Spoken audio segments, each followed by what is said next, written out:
एक high fashion अरबपति CEO की मौत स्पेन के पहाड़ों में एक चट्टान से गिरने के बाद हो जाती है और अब तक इस मामले पर 1 साल से भी ज्यादा समय से रहस्य बना हुआ था।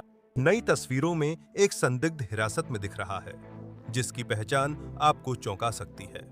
इससे जवाबों से ज्यादा सवाल खड़े हो सकते हैं। क्या सीईओ की मौत वाकई एक हादसा थी या ये वास्तव में एक घातक बिजनेस चाल थी? स्वागत है साइड बार में, जिसे लॉ एंड क्राइम प्रस्तुत करता है। मैं जेसी वेबर हूं। मैंगो। क्या आपने मैंगो का नाम सुना है? यह बहुत बड़ा है। यह स्पेन का दूसरा सबसे बड़ा वैश्विक स्तर पर पहचाना जाने वाला फैशन रिटेलर है, ज़ारा के बाद। इसकी कीमत $2.1 बिलियन है। ये जानकारी कैंटर.com के अनुसार है। कंपनी खुद कहती है कि उसके पास दुनिया भर के 120 से ज्यादा बाजारों में 2,900 से ज्यादा स्टोर हैं। ये बहुत बड़ा है। वैसे हो सकता है आप इस स्टोर को जानते भी हों। शायद आपने कभी न कभी वहां से खरीदारी की हो। लेकिन जो बात आप शायद नहीं जानते होंगे वो ये है कि इसके संस्थापक और सीईओ, जिनकी कुल संपत्ति करीब $4.5 बिलियन बताई जाती है, उनका निधन कुछ समय पहले ही हो गया, और वो भी एक बेहद दुखद तरीके से हुआ।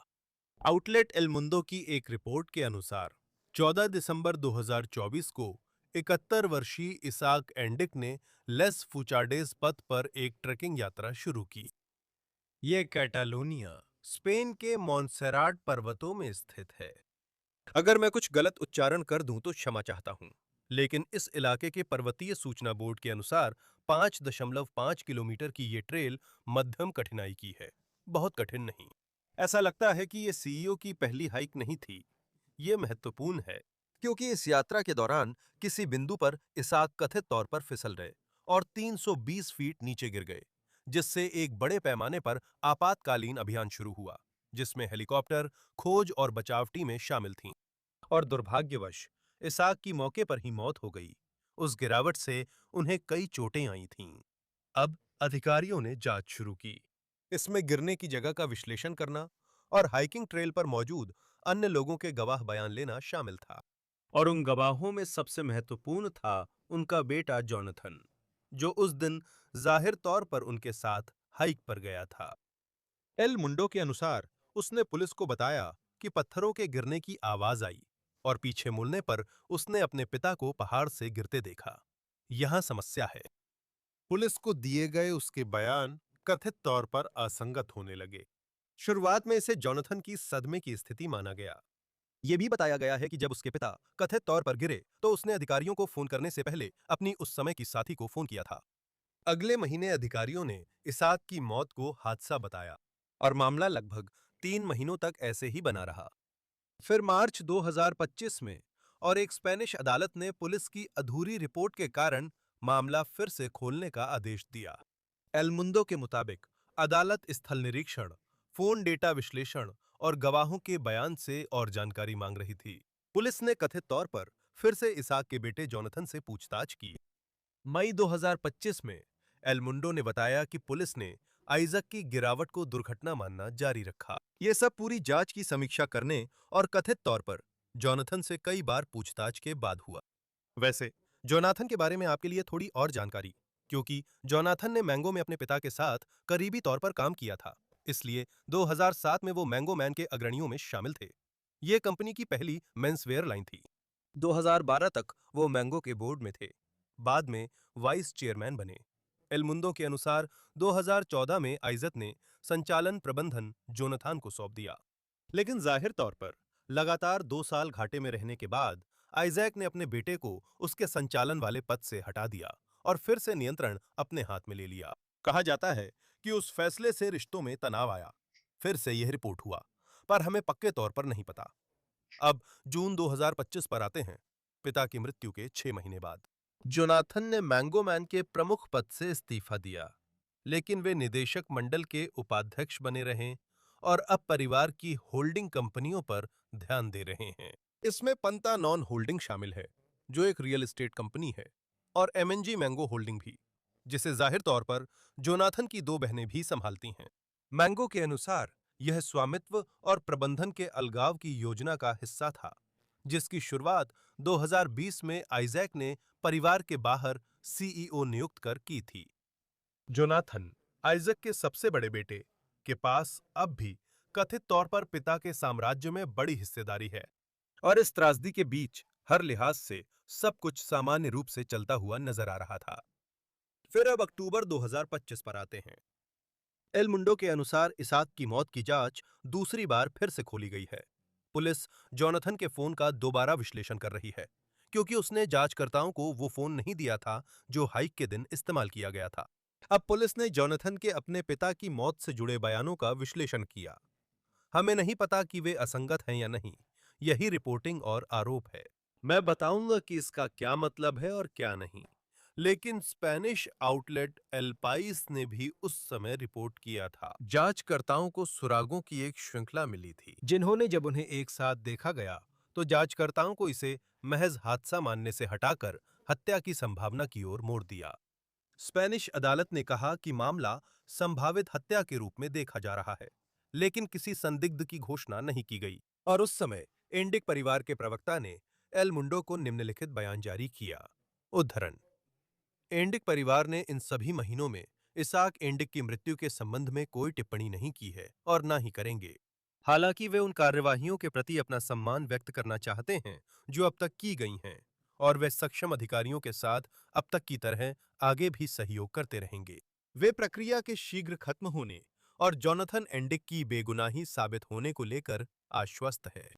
और जब ये सब चल रहा था, 2025 की शरद ऋतु तक, एल मुंडो ने रिपोर्ट किया कि जोनाथन ने चेयरमैन के रूप में अपनी भूमिका के जरिए मैंगो एमएनजी होल्डिंग में अपना प्रभाव मजबूत करना जारी रखा। ध्यान दें, एंडिक परिवार होल्डिंग कंपनियों के जरिए मैंगो पर 95% नियंत्रण रखता है, जो इसाक द्वारा छोड़ी गई विरासत बनाती हैं। दिसंबर 2025 में इसाक के 3 बच्चों ने उनकी पहली बरसी पर पत्र में श्रद्धांजलि दी। उस पत्र का एक हिस्सा जो एआरए में प्रकाशित हुआ इस प्रकार है: हमारे परिवार के लिए उनकी सबसे बड़ी विरासत व्यक्तिगत है। इसाक एक अपने बच्चों के बेहद करीब और प्यार करने वाले पिता थे। एक शांत, सजग और बुद्धिमान व्यक्ति थे। वो ऐसे व्यक्ति थे जो सच में सुनते थे, दूसरों की सफलताओं का जश्न मनाते थे और हमेशा अपने प्रियजनों के लिए समय निकालते थे, चाहे उनकी मांगें कितनी भी ज्यादा क्यों ना हों।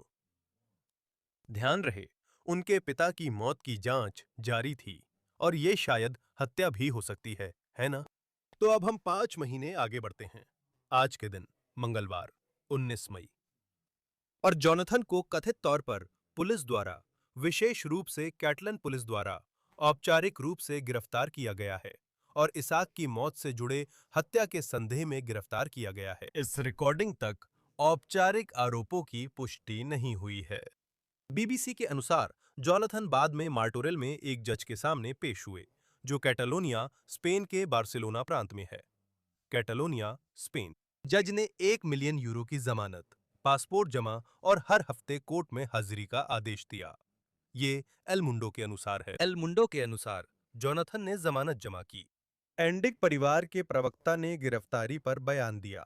यह जानकारी एल पेरियोडिको ने दी। इसमें आंशिक रूप से लिखा है, उद्धरण: जोनाथन इस समय 14 दिसंबर 2024 को हुए हादसे की जांच के तहत बयान दे रहे हैं। हम ज्यादा कुछ नहीं जोड़ सकते क्योंकि जांच गोपनीय है। इस प्रक्रिया के दौरान हमारा सहयोग पूरी तरह से था और आगे भी रहेगा। इस विषय को समझाने के लिए मेरे साथ एक खास मेहमान जुड़ रहे हैं। एक बार फिर मेरे साथ जुड़े हैं जैक राइस, फौजदारी बचाव पक्ष के वकील, पूर्व अभियोजक, पूर्व सीआईए अधिकारी।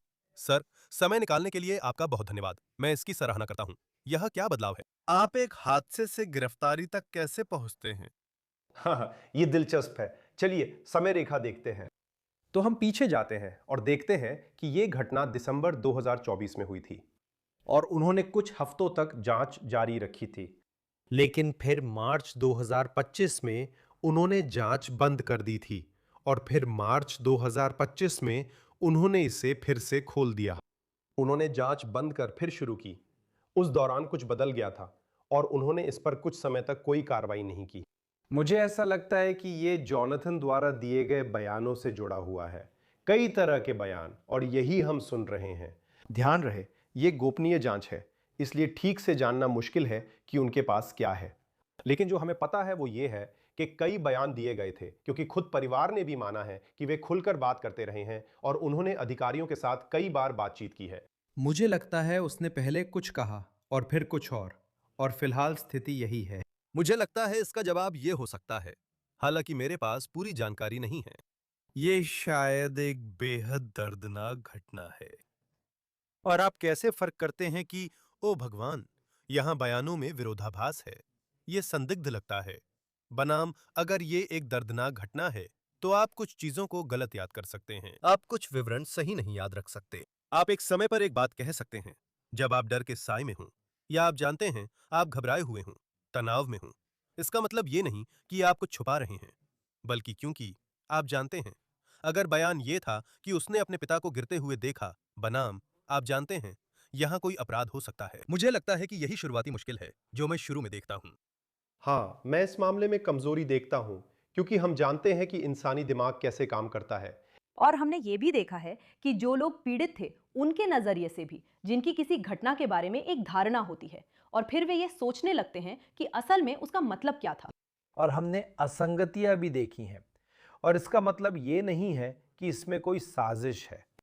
बल्कि ये एक गलतफहमी हो सकती है या वो आघात हो सकता है जो तब होता है जब आपके पिता पहाड़ की ढलान से गिर जाते हैं। मेरा मतलब है, हम इसी सच्चाई का सामना कर रहे हैं। ये विचार कि जॉनथन अपने पिता को पहाड़ से गिरते देखता है और कुछ सोचता है, कई जानकारियों पर है, जिनमें से अधिकतर आपके पास नहीं है, कुछ का आप अंदाजा लगाते हैं। और ऐसा इस स्थिति में भी हो सकता है। मैंने यहां फोरेंसिक के बारे में पढ़ा है, खास बातें नहीं। मुझे याद है कि पढ़ा था इस घटनास्थल की फोरेंसिक जांच में कोई समस्या हो सकती है और शायद बयान फोरेंसिक से मेल नहीं खाते। इसका क्या मतलब है? ठीक है, मैं भी यही सोच रहा था। संभावित चोटों के लिहाज से क्या कुछ और था? क्या पिता के शरीर में कुछ ऐसा था जिससे ये बदल गया हो? क्या चोटों के मामले में कुछ था? लेकिन हमें ये याद रखना होगा कि इस तरीके के साथ एक मुश्किल ये है कि ये हमें घटना के बारे में खुद सोचना पड़ता है। वो 300 फीट से ज्यादा ऊंचाई से गिरा था, और इसलिए जिन चोटों की हम बात कर रहे हैं वो कई अलग अलग कारणों पर आधारित हो सकती हैं। और समस्या ये भी है कि ये रास्ता बहुत लोकप्रिय था। तो दूसरे शब्दों में, ऐसा नहीं है कि आपके पास कोई बिल्कुल अछूता रास्ता हो। और होता यह है कि वहां दो लोग थे जिन्होंने उस रास्ते पर कदम रखा, और उसके बाद किसी ने भी उस रास्ते पर कदम नहीं रखा। फोरेंसिक दृष्टिकोण से मैं आंतरिक फोरेंसिक, यानी जॉनथन और उनके पिता के शरीर में टॉक्सिकोलॉजी संबंधी प्रक्रियाओं के बारे में सोच रहा हूं। लेकिन अगर हम चोटों की बात करें तो सच कहें तो ये चोटें काफी विनाशकारी हो सकती हैं, और ये कहना नामुमकिन है कि ये पहले हुई या बाद में। और साफ तौर पर कहूं तो यहां मैं कुछ मान कर चल रहा हूं, लेकिन मुझे ऐसा करना ही पड़ेगा। यह अलग बात है अगर आपके पास ऐसा मामला हो जहां आप कहें कि किसी ने इस समय हथियार चलाया या वे आत्मरक्षा में काम कर रहे थे, और आप गोलियों की दिशा, कहां गोली लगी, यह देख सकें और कह सकें कि यह आत्मरक्षा के तर्क से मेल नहीं खाता। अगर आप किसी ऐसे व्यक्ति की बात करें जो चट्टान से गिर जाता है, तो वास्तव में, और फिर से, मैं सिर्फ तर्क के लिए कह रहा हूं, मैं साफ करना चाहता हूं, मैं ये आरोप नहीं लगा रहा कि जोनाथन ने ऐसा किया, लेकिन सिर्फ तर्क के लिए। क्या यह जानना असंभव नहीं है कि किसी को धक्का दिया गया था या वह खुद गिर गया, और उसका शरीर किस दिशा में था? मेरा मतलब है, जब तक आपके पास कोई टेक्स्ट मैसेज, गवाह का बयान या वीडियो ना हो, मुझे लगता है यही चुनौती है, और मैं यही समझने में संघर्ष कर रहा हूं। हाँ, मैं भी संघर्ष कर रहा हूं, क्योंकि मैं मकसद ढूंढ रहा हूं, है ना? अगर आप डिजिटल सुराग ढूंढ रहे हैं तो क्या पहले कुछ कहा गया था या कोई वजह थी? शायद आप वही देख रहे हैं लेकिन वो दिख नहीं रहा। साफ कहूं तो, और मैं इसके बारे में फोरेंसिक के संदर्भ में सोचता हूं, उन हजारों मामलों में जिन पर मैंने काम किया है, और उन चीजों में से एक जो मैं देख सकता हूं वो है कि क्या बचाव में लगी चोटें हैं। दूसरे शब्दों में, मैं अपने हाथ पूरी तरह फैला देता हूं ताकि आप देख सकें कि कहीं खरोच या कट है जो साबित करता है कि मेरे हाथ ऊपर है। लेकिन फिर वही समस्या, पहाड़ की साइड से 320 फीट नीचे नीचे गिरते समय पिता के शरीर ने जो भी चीज छुई उसे महसूस किया जा सकता था। अगर वे हाथ किसी चीज से टकराएं तो ऐसी चोटें आ सकती हैं जिन्हें रक्षात्मक समझा जा सकता है, लेकिन असल में वे उस मायने में बिल्कुल भी रक्षात्मक नहीं है। तो जब हम ऐसे सोचते हैं, यह एक संघर्ष जैसा है।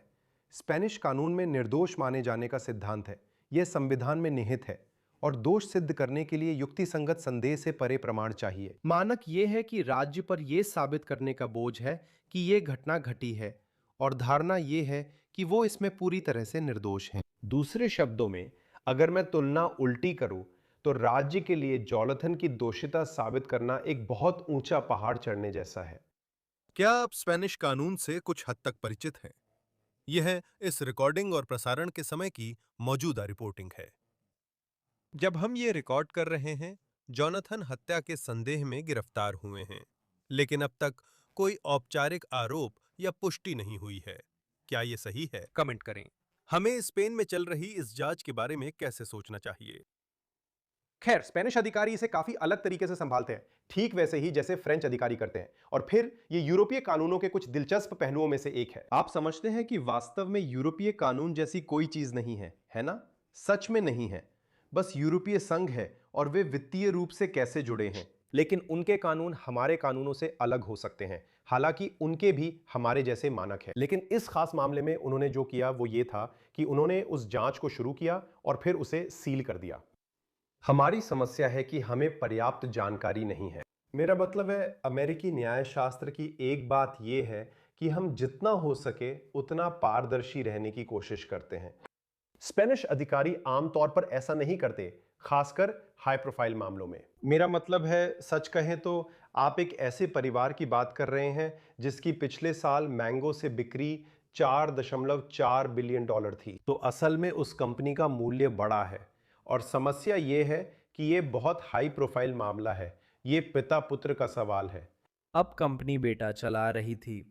इन मुद्दों का इस संभावना पर असर पड़ा, इसलिए उन्होंने इसे सील करने का फैसला किया। हमारे पास यह जानने के लिए पर्याप्त जानकारी नहीं है। 1 मिलियन यूरो की जमानत पर क्या कहेंगे? उसे अपना पासपोर्ट भी जमा करना पड़ा था। उसे हर हफ्ते कोर्ट में रिपोर्ट करना होता है और उसने जमानत भर दी थी। शायद वहीं का यही तरीका है। आप क्या सोचते हैं? जानते हैं, यह दिलचस्प है। मैं खुद उलझन में हूं, सही कहूं तो। क्योंकि जब मैं ऐसी किसी चीज को देखता हूं तो क्या सच में कोई ठोस दावा है कि जोनाथन देश छोड़कर भाग जाएगा या यूरोप छोड़ देगा या कहीं और भाग जाएगा? हाँ, उसके पास ये करने के साधन हैं। लेकिन अगर हमारे पास कोई सबूत नहीं है कि वो ऐसा करने वाला था, तो फिर जमानत की जरूरत क्यों है? अगर इसकी कोई जरूरत नहीं है कि इसे उतना ही ऊंचा रखा जाए जितना कि यह सुनिश्चित करने के लिए जरूरी है कि वो पेश होगा, और यह सुनिश्चित करने के लिए कि वो किसी और के लिए खतरा नहीं है, तो फिर इसकी क्या जरूरत है? लेकिन हम ये हमेशा देखते हैं। हम ये अमेरिका में भी देखते हैं। मेरा मतलब है, टेक्सास का वो केस है जहां एक आदमी कनाडा भागा और इटली पहुंच गया। उस मामले में भी जमानत 1 मिलियन डॉलर से ज्यादा थी। उसके खिलाफ कोई पिछला रिकॉर्ड नहीं था और ऐसा कुछ भी नहीं था जिससे हमें लगे कि वो भागने वाला है, फिर भी वो भाग गया। तो ऐसा हो सकता है। मैंने इसे पहले पढ़ा था, लेकिन फिर से उस पर लौटते हुए इंदिक परिवार के प्रवक्ता का बयान है कि जोनाथन फिलहाल जांच के हिस्से के रूप में बयान दे रहे हैं। वे कहते हैं, 14 दिसंबर 2024 को हुए हादसे की जांच में हादसा, घटना नहीं, हादसा, और उन्होंने बस इतना कहा कि हम ज्यादा कुछ नहीं जोड़ सकते क्योंकि जांच अभी सीलबंद है। हमारा सहयोग पूरी प्रक्रिया में था और आगे भी रहेगा। इसके बीच की बातों का क्या अर्थ है? पारदर्शिता, उन्होंने बहुत बातें की हैं और जो हो रहा है उससे मुझे लगता है कि राज्य के पास ज्यादा कुछ नहीं है, लेकिन जो है वो है ढेर सारे बयान। अगर आप इस प्रक्रिया में पारदर्शी रहे हैं और बातें की हैं, तो लोग देख रहे हैं कि उसने उस दिन क्या कहा, एक हफ्ते बाद क्या कहा, फिर उसके बाद क्या कहा। हमें इतना पता है कि उसने कहा कि वो पिता के आगे चल रहा था। मुड़कर देखा तो उसके पिता चट्टान से गिर रहे थे और उसने पत्थरों के गिरने की आवाज सुनी। यही उसने पहली बार कहा था। सवाल यह है कि क्या उसने समय के साथ अपनी कहानी में कोई बड़ा बदलाव किया, जो मुझे अजीब तरह से असंभावित लगता है।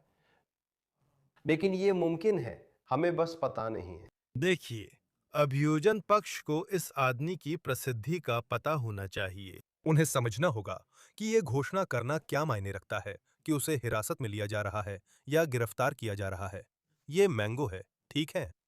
अगर उनके पास पर्याप्त सबूत नहीं है और मान लीजिए उसे रिहा कर दिया जाता है, कोई आरोप नहीं लगता, तो ये किसी और को गिरफ्तार करने से बिल्कुल अलग है। मुझे लगता है कि इस समय उनके पास कुछ न कुछ पर्याप्त सबूत जरूर होंगे।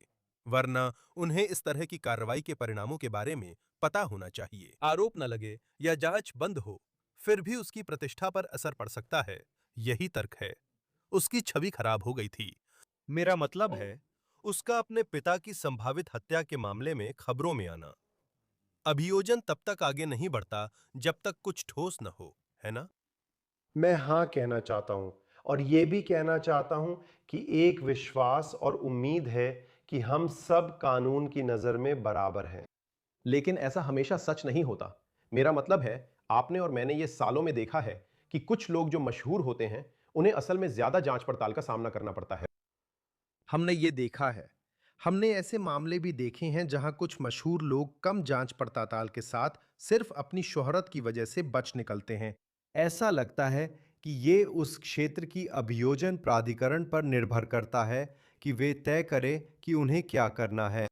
अगर आप स्पेन के सबसे अमीर परिवारों में से किसी के खिलाफ कार्रवाई करने जा रहे हैं, तो ये परिवार उनमें सबसे अमीर है, अगर सबसे अमीर नहीं तो। उनकी संपत्ति अरबों डॉलर में है, और फिर भी ये सोच कि आप इतने बड़े मामले में बिना किसी ठोस फोरेंसिक सबूत के, कम से कम जो हमें दिख रहा है, और कुछ बयानों के आधार पर ऐसा कदम उठा देंगे, तो वो बयान वाकई बहुत मजबूत होने चाहिए। वो बयान वाकई कुछ खास होने चाहिए, क्योंकि वरना मेरा मतलब है, इसके नतीजे बहुत बड़े हो सकते हैं। क्योंकि वो परिवार अब अपना ध्यान स्पेनिश अधिकारियों की ओर मोड़ चुका है और पूछा है, ये फैसला किसने लिया। मुझे लगता है कि अगर केस खारिज हुआ तो वो इसे नहीं छोड़ेंगे और अधिकारियों की पूरी चेन में ऊपर तक पता करेंगे कि किसने मंजूरी दी थी। आप इस रिपोर्टिंग के बारे में क्या सोचते हैं? इस बारे में बस कुछ और बातें हैं। मैं आपकी राय जानना चाहता हूं। आप इस रिपोर्टिंग के बारे में क्या सोचते हैं कि उन्होंने अपने पिता के कथित तौर पर गिरने के बाद अधिकारियों को कॉल करने से पहले अपनी उस समय की पार्टनर को कॉल किया? अब कुछ लोग कहेंगे ये संदिग्ध हैं, दूसरे लोग कहेंगे अरे भगवान, आप घबराहट की स्थिति में हैं, आप साफ साफ नहीं सोच रहे हैं। जाहिर है आप सबसे पहले अपने परिवार को ही कॉल करेंगे। मेरा मतलब है, मैंने इसे पहले भी दूसरे मामलों में देखा है कि इसे आपराधिक आरोपियों के खिलाफ कैसे इस्तेमाल किया जाता है, और कई बार मैं खुद भी इस पर असमंजस में रहता हूं। आपकी क्या राय है? हाँ, सच कहूं तो मैं भी असमंजस में हूं, और सच कहूं तो मेरा ख्याल है कि अगर मेरे पिता 300 फीट नीचे गिर गए, पहाड़ की खाई में गिर गए और नीचे चट्टानों पर जा गिरे, तो मैं अधिकारियों को फोन करूंगा। और फिर क्या क्या है ये? असल में अधिकारी यहां क्या करेंगे, खासकर जब मैं घबराया हुआ हूं और सोच रहा हूं कि किसे फोन करूं। मैं बस 911 पर किसी अनजान व्यक्ति को फोन करूंगा, मतलब बार्सिलोना के बाहर स्पेन में आपातकालीन अधिकारियों को, और यही मैं करने वाला हूं। या फिर मैं अपनी पार्टनर को फोन करूं, या अपनी मां को फोन करूं, या अपनी बहन को फोन करूं, या फिर मैं उन लोगों को फोन करूं जिन्हें मैं प्यार करता हूं और जिनकी मुझे परवाह है, और कहूं, हे भगवान, देखो हमारी जिंदगी में क्या हो गया है। मुझे तो ये बिल्कुल भी गैरवाजिब नहीं लगता कि जिसके सामने ऐसी आपात स्थिति हो वो ऐसा करे। क्या मैं अपने फोन से किसी अजनबी को कॉल करूंगा और 911 पर फोन करूंगा और कहूंगा, चलो तुम्हें उस चीज के बारे में बताता हूं जिसे मैं भी ठीक नहीं कर सकता और तुम भी नहीं कर सकते? या फिर मैं सबसे जरूरी लोगों को कॉल करूंगा और पूछूंगा अब क्या करें? हाँ, मेरा मतलब है, ये एक अच्छी बात है। ये भी बताया गया है कि उसने जांचकर्ताओं को उस दिन इस्तेमाल किए गए फोन से अलग फोन दिया था। अक्टूबर 2025 में जांच दोबारा शुरू हुई थी। मुझे नहीं पता इसमें कुछ संदिग्ध है या उसके पास बस दूसरा फोन था। उसने नया फोन लिया था। और मैं कंपनी के बारे में भी थोड़ा और समझने की कोशिश कर रहा हूं। जैसे वे कंपनी और कंपनी की गतिशीलता और उसमें उसकी नेतृत्व भूमिका में कितनी गहराई तक जाते हैं। मैंने पहले भी इसका जिक्र किया था। आइजैक ने 2014 तक व्यापक प्रबंधन अधिकार जॉनथन को सौंप दिए थे, लेकिन घाटे के साल आने पर वो बेटे को संचालन से हटा देते हैं। ये तो 10 साल पहले हुआ था, है ना? अगर ये 2 महीने या 2 हफ्ते पहले हुआ होता, तो मैं सोचता हूं कि कंपनी पर अभी कितनी ज्यादा नजर रखी जाती। हाँ, मुझे लगता है कि ये मेरे लिए समझ में आता है, और यहाँ एक प्रासंगिकता का सवाल उठेगा, है ना?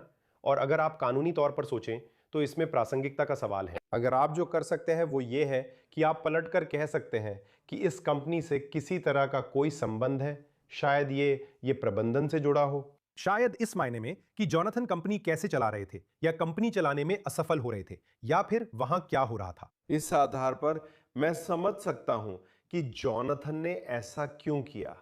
लेकिन अगर आप वो संबंध नहीं बना सकते, अगर आप वो कड़ी नहीं जोड़ सकते, तो राज्यों के लिए ये कहना मुश्किल हो जाएगा कि ये अप्रासंगिक है। और अगर मैं कहूं तो घटना के बाद से इस कंपनी की वृद्धि लगभग 11.5 से 12% रही है। इसकी वैल्यू वास्तव में बढ़ रही है। तो हम सोचते हैं कि इसका क्या मतलब है? क्या ये प्रासंगिक है?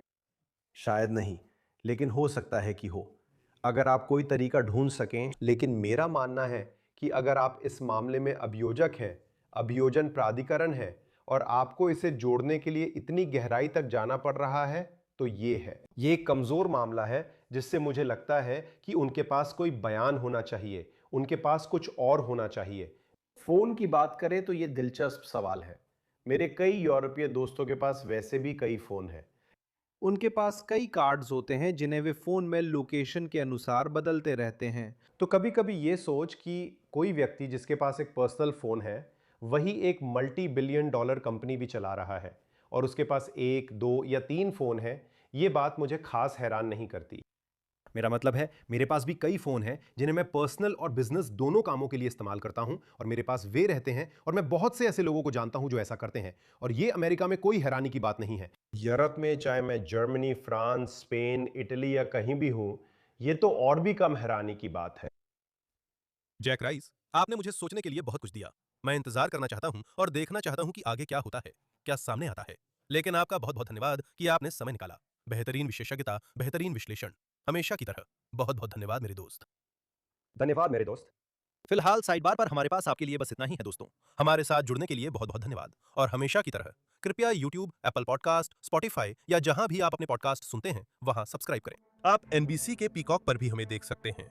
मुझे X, Instagram पर फॉलो करें और न्यूज नेशन शो जेसी वेबर लाइव सोमवार से शुक्रवार ईस्टर्न समयानुसार रात 11 बजे देखें। See you next time, everybody.